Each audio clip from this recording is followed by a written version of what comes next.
The rain had just stopped when Emma Carter stepped off the bus in Seabrook, Maine. The air smelled of salt and pine, and the quiet town looked like the kind of place where time moved slower. She was tired of fast-moving cities and louder lives. Boston had drained her job, her relationship, her routine. Everything there felt like a noise she couldn't escape. Here, she wanted silence, a place to breathe. She pulled her coat tighter as she walked down the narrow street, suitcase wheels bumping over the old cobblestones. The house she was looking for sat at the end of the lane, near the edge of the cliffs, where the ocean stretched endlessly. It was a 2-story home with white paint slightly peeling from years of sea air, a garden that looked loved but neglected, and a porch that whispered of stories once told there. Emma hesitated before knocking. The sign outside read, "For rent, upstairs apartment." That's what she had come for, or at least that's what she told herself. When the door opened, she found herself looking at Daniel Hayes. He was taller than she'd imagined, with dark hair brushed carelessly back and sleeves rolled up to his elbows. There was something calm about him, something grounded. His eyes, gray like the clouds after a storm, studied her for a moment before he smiled politely. "You must be Emma," he said. "I'm Daniel. Come in."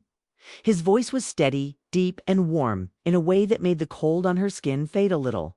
She followed him into the hallway. The air inside smelled faintly of coffee and cedar. The floors creaked beneath her boots, not in a broken way, but like the house was greeting her. "The apartment's upstairs," he said as he led her through. "It's old, but I've kept it in shape. My grandparents built this place." She nodded, glancing around. The walls were lined with photographs, black and white pictures of the same house. Years younger, surrounded by people who looked happy. She caught a glimpse of a woman with kind eyes standing beside Daniel in one of them, though the frame was slightly turned away. She didn't ask. The stairs groaned as they climbed, and when he opened the door to the apartment, Emma felt her heart lift. The space wasn't big, but it was filled with light. Wooden floors, soft cream walls, and a large window facing the ocean. A small fireplace sat in the corner. It wasn't fancy, but it felt alive, like a place that had waited for her. Daniel watched her quietly as she looked around. "You can see the sunrise from here," he said. "The mornings are beautiful." Emma smiled, setting her bag down. "I think I could use a few beautiful mornings." He nodded slightly, then handed her a set of keys. "It's yours if you want it. Rent's the same as we discussed.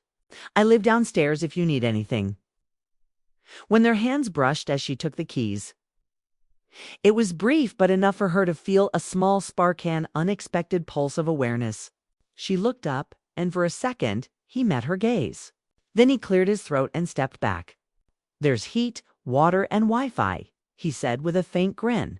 "That's the full package here." Emma laughed lightly. "Perfect.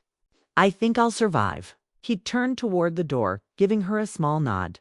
"Welcome to Seabrook, Emma." When the door closed behind him, the apartment grew quiet. The kind of quiet she'd wanted. But as she stood by the window, watching the waves crash against the rocks, her thoughts weren't on the view. They were on her new landlord, the man with the steady eyes and the calm voice, who made this strange town feel less foreign that night.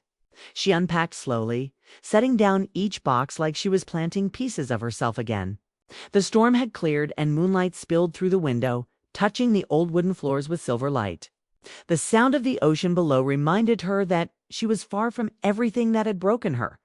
And yet, for some reason, her heart wasn't still. She thought about Daniel, how he spoke gently but carried a quiet heaviness in his tone.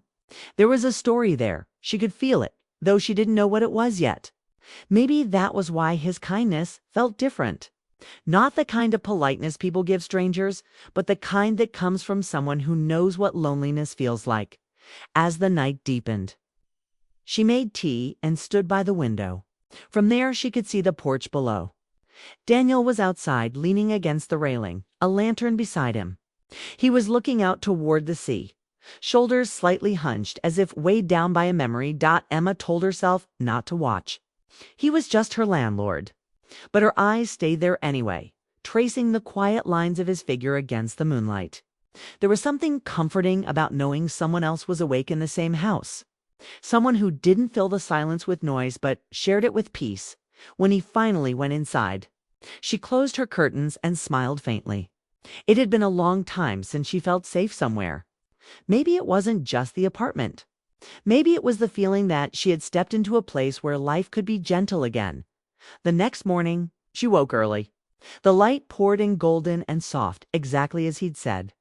She made coffee and sat by the window watching seagulls circle above the waves. For the first time in years, she didn't have a meeting to rush to or a phone buzzing with messages. Just quiet. Just the ocean dot. She took a sip, glancing outside. Daniel was already in the yard fixing something by the fence. He looked up briefly, caught her gaze through the glass, and raised his hand in a small wave. She waved back before realizing she was smiling too much. Emma turned away quickly, laughing under her breath. She'd come here to find herself, not someone else. But deep down, she knew that something in her had shifted the moment she'd met him. She didn't know what to call it: curiosity, comfort, or connection, but it was there. Quiet and steady, like the tide, and as she looked around the little apartment that already felt like home, she realized Daniel had been right about one thing. This place had history. Maybe it was about to have. Another story added to it. What she didn't know was that her new beginning and his quiet grief were about to meet, in ways neither of them had planned. Because, even though Emma told herself she came to Seabrook for peace, part of her already sensed the truth. She wasn't there just for the apartment. Something about that house, that man, and that ocean would change her life forever. The days in Seabrook passed quietly, and Emma began to find comfort in the rhythm of her new life. Mornings smelled of sea air and coffee. Afternoons were filled with the soft crash of waves outside her window. And evenings ended with the golden light fading into calm silence. It was the kind of peace she had wanted for so long. But no matter how still her world seemed, one thing kept breaking through that calm: Daniel Hayes. Her landlord wasn't the kind of man who filled the air with words. He spoke little, moved steadily, and always seemed to be fixing something around the house: a broken gate, a dripping pipe, or the old mailbox that refused to stay upright. Emma would often see him outside her window, sleeves rolled up, head bent in focus. There was something about the quiet way he worked that made her curious. He never looked restless. He just looked steady, like someone who had learned how to live with silence. A few days after the storm, she found a small gesture waiting for her. A mug of hot coffee left by her door, steam still rising from it. No note, no words, just that small act. When she saw him later, she mentioned it with a smile. "That was kind of you," she said. He gave a small shrug, the corner of his mouth lifting. "Thought you might need it. You've been writing all night lately. I could see the light from downstairs." She blushed a little. "You noticed?" "Hard not to," he said quietly. "You seem focused." Emma laughed softly, trying to be.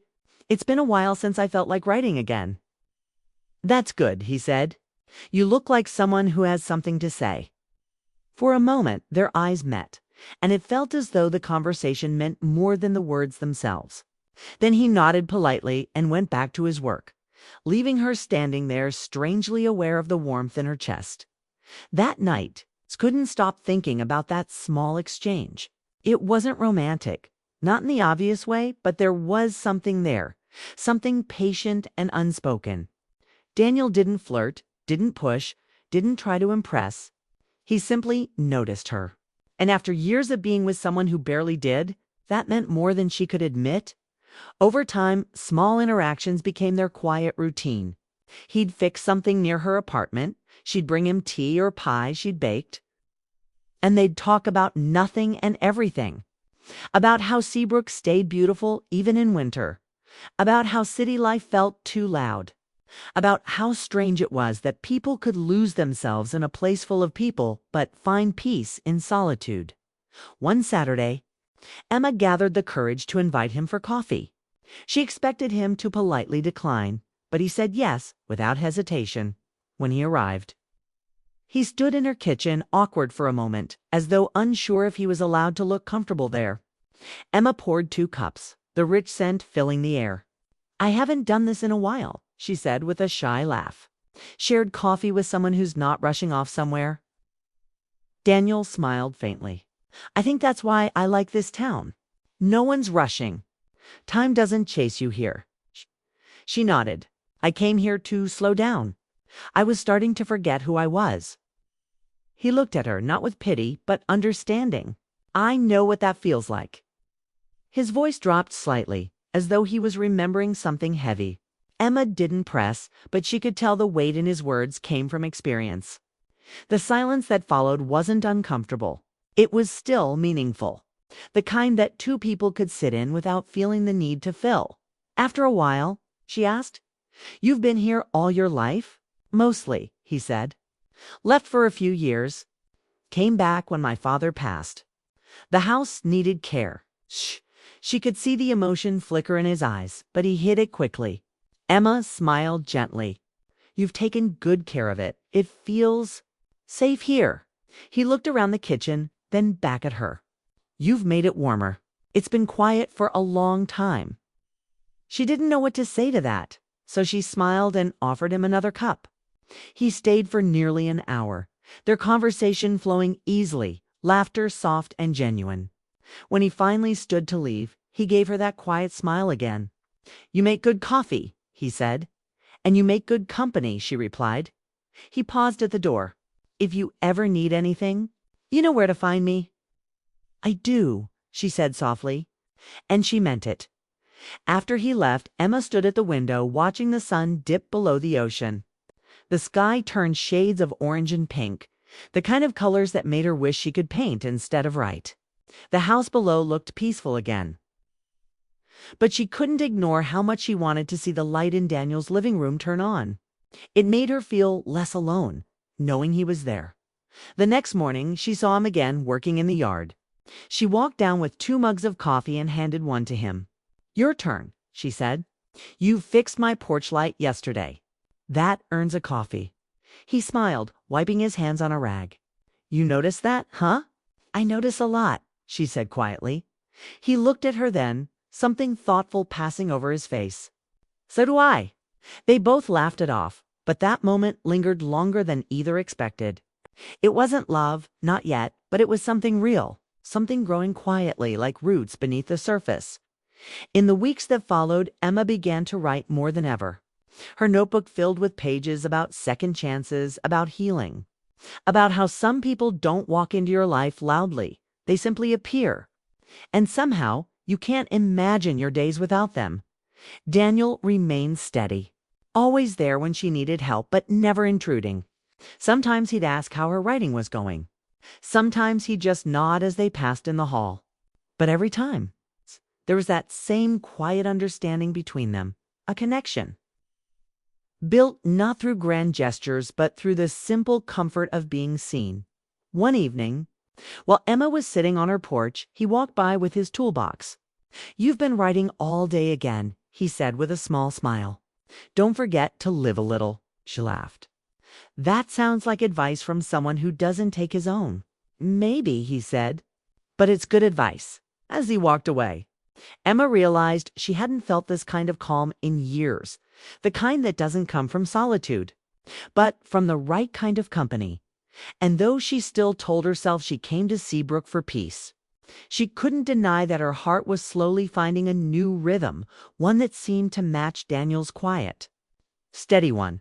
Neither of them said it out loud, but they both knew something gentle was forming between them. It wasn't fast or loud or desperate. It was patient, honest, the kind of feeling that grows quietly until one day it becomes impossible to ignore. And for the first time since she'd arrived, realized she wasn't just rebuilding her life. She was beginning to feel alive again, not because of the apartment, but because of the man who lived just below her. The storm came without warning. One minute, the sky was clear. The next, the wind howled through Seabrook like a wild thing. The waves crashed hard against the rocks below the cliff, shaking the ground with every hit. Emma had just finished writing. when the power flickered once, twice, and then went out completely. The apartment fell into darkness, broken only by flashes of lightning outside the window. For a moment, she stood still, listening to the wind rattle the glass. Then came a knock on her door, firm but gentle.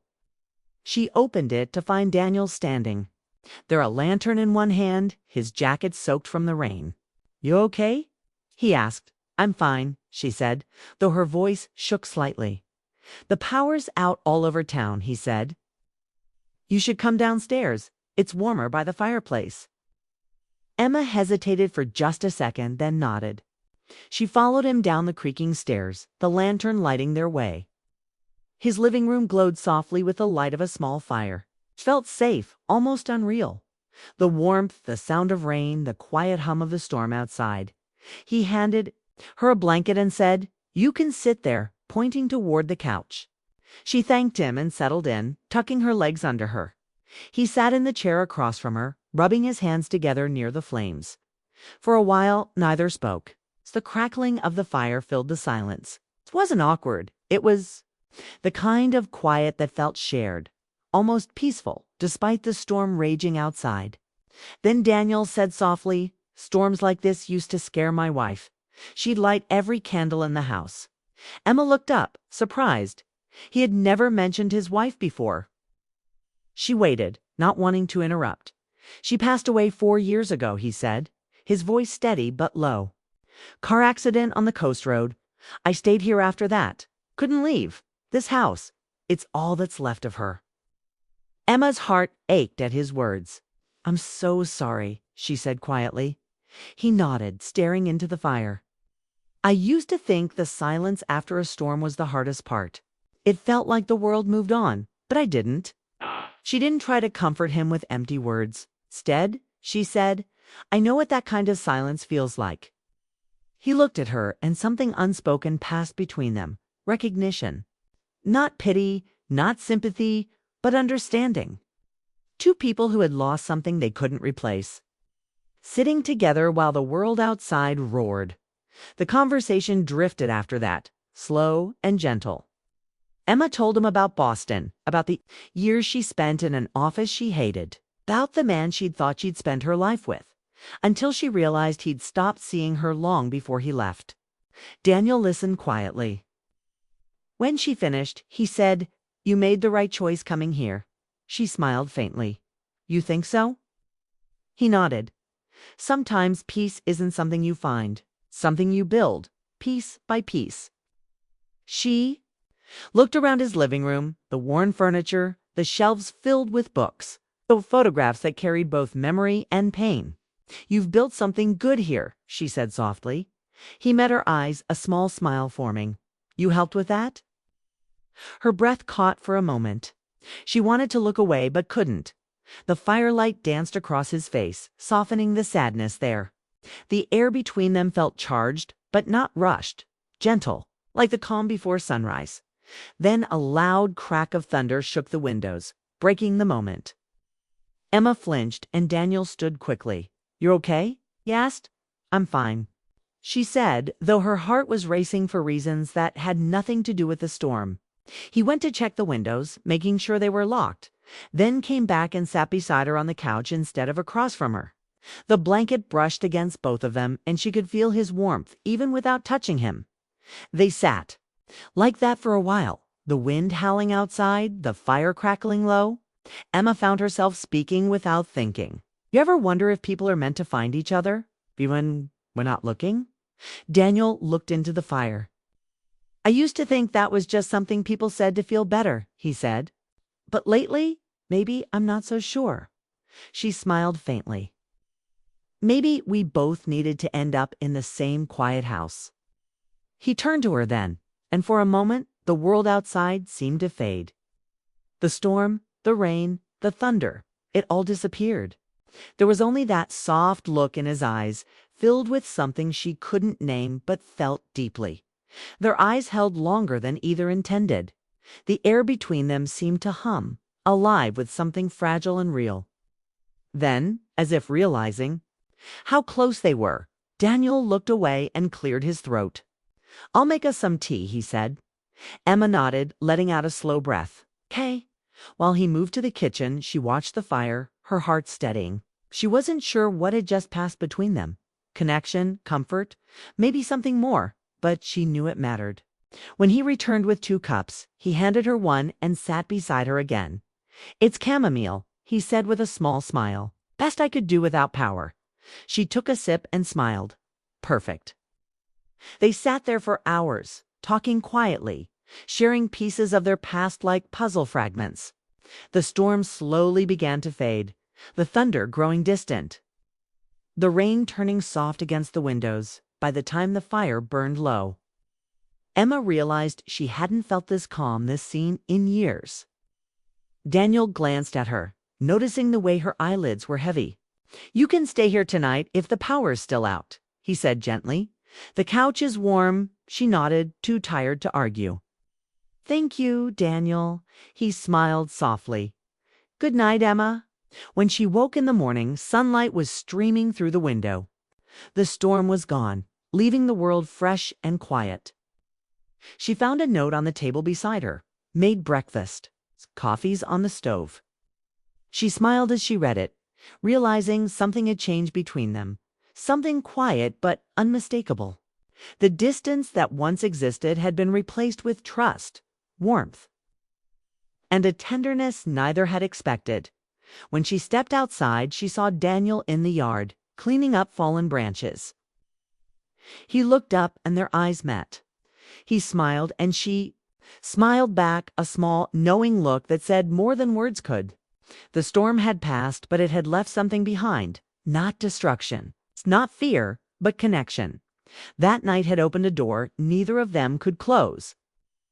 And though neither spoke of it out loud, both knew that something inside the old house had shifted forever.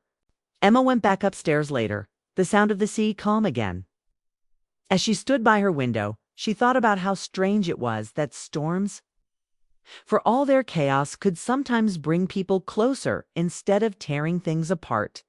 And as she looked down at the man who had opened his home and his heart to her, she knew this wasn't just about surviving a storm. It was about finding something real, something gentle, in the most unexpected place. The weeks after the storm moved quietly through Seabrook, the ocean softened again, the skies cleared, and the small town returned to its slow rhythm. But for Emma and Daniel, something had changed. The silence between them was no longer distant. It was warm, familiar, almost alive. Emma found herself thinking of him more often than she wanted to admit. She told herself it was gratitude, maybe friendship. But deep down, she knew it was more.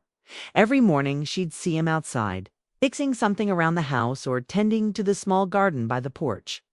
Sometimes he'd glance up and catch her watching. He'd smile, just a small one, and she'd feel that quiet flutter in her chest again. Life had become a series of small, gentle moments that said more than words ever could. Her writing flourished in those days.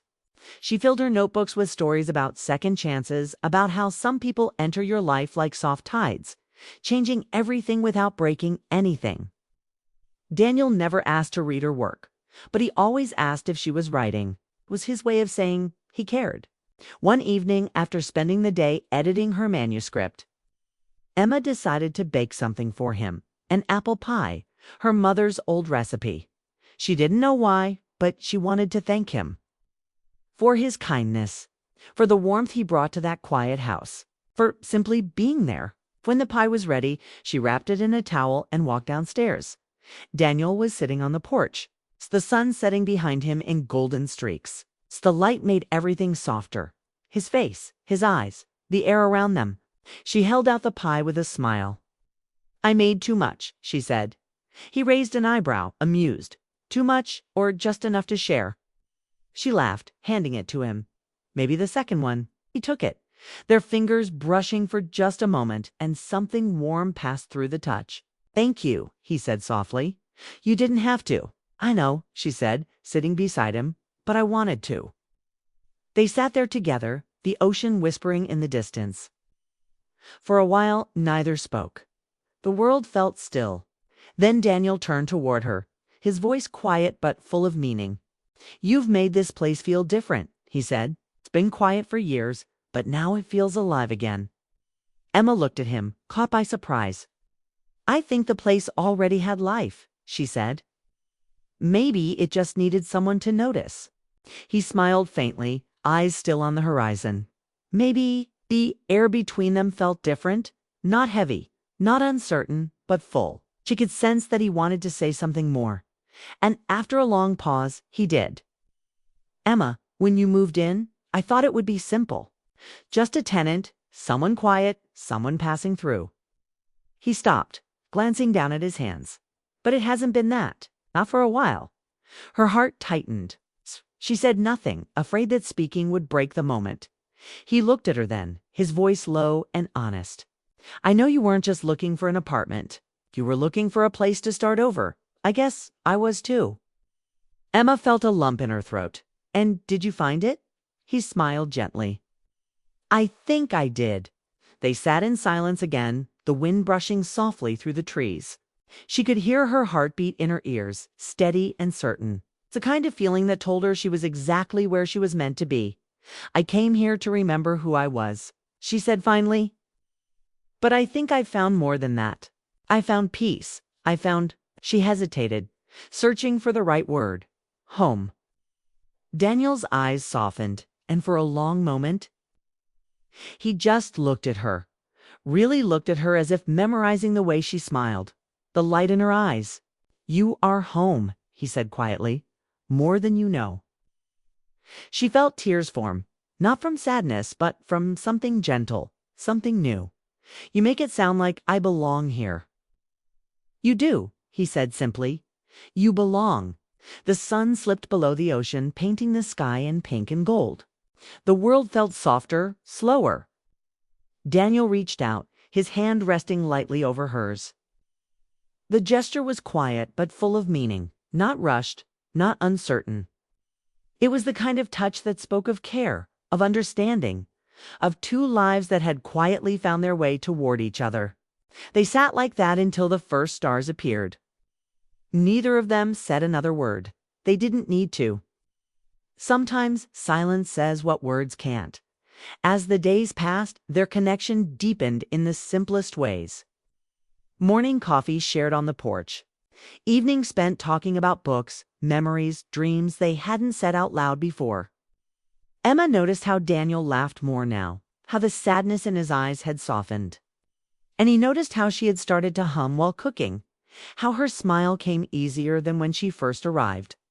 One rainy afternoon, Emma found herself sitting by the window, writing. The story she was finishing wasn't about heartbreak or loss anymore. It was about healing. About two people who found each other when they weren't looking and learned that sometimes love doesn't arrive loudly. It walks in quietly and simply stays. She read the last line aloud, smiling to herself. Then she heard footsteps outside. Daniel stood in the doorway, holding 2 mugs of coffee. "You're still at it?" he said with that small, knowing smile. "Just finished," she said, closing her notebook. He handed her a cup. "Then that's worth celebrating." She took a sip and met his gaze. "What are we celebrating exactly?" He thought for a moment, then said softly, "New beginnings." She nodded, her smile warm. "I like that." Outside, the rain fell softly, tapping against the windows. The house felt full of life, of laughter, warmth, and unspoken promises. Later that night, when Emma stepped onto the porch, the ocean stretched dark and calm before her. Daniel stood beside her, their shoulders almost touching. "Ever think about what would have happened if you hadn't come here?" he asked. John, she looked out toward the sea. "I think I would have kept searching for peace," she said. "But I wouldn't have found this." He turned to her, voice quiet. "This," she smiled. "You, this house, this calm." He didn't say anything, just reached for her hand again. And in that small, simple gesture, she felt everything: gratitude, hope, and something that could only be described as love. The wind moved gently around them, carrying the scent of salt and pine. Somewhere in the distance, the tide rolled in, endless and steady. For Emma, Seabrook was no longer just a stop between her past and her future. It had become her future. The apartment upstairs wasn't just a place she rented, it was where she rediscovered her strength, her peace, her heart. And the man who had opened his door to a stranger had unknowingly opened his heart. As they stood together under the soft glow of the porch light, neither spoke. They didn't need to. The silence said everything, that they were no longer two lonely souls searching for something lost, but two people who had finally found what they didn't know they were missing. The sea whispered below, the stars watched. Above and in that quiet coastal town, two lives began again, not with promises or grand gestures, but with simple, steady love that felt like home.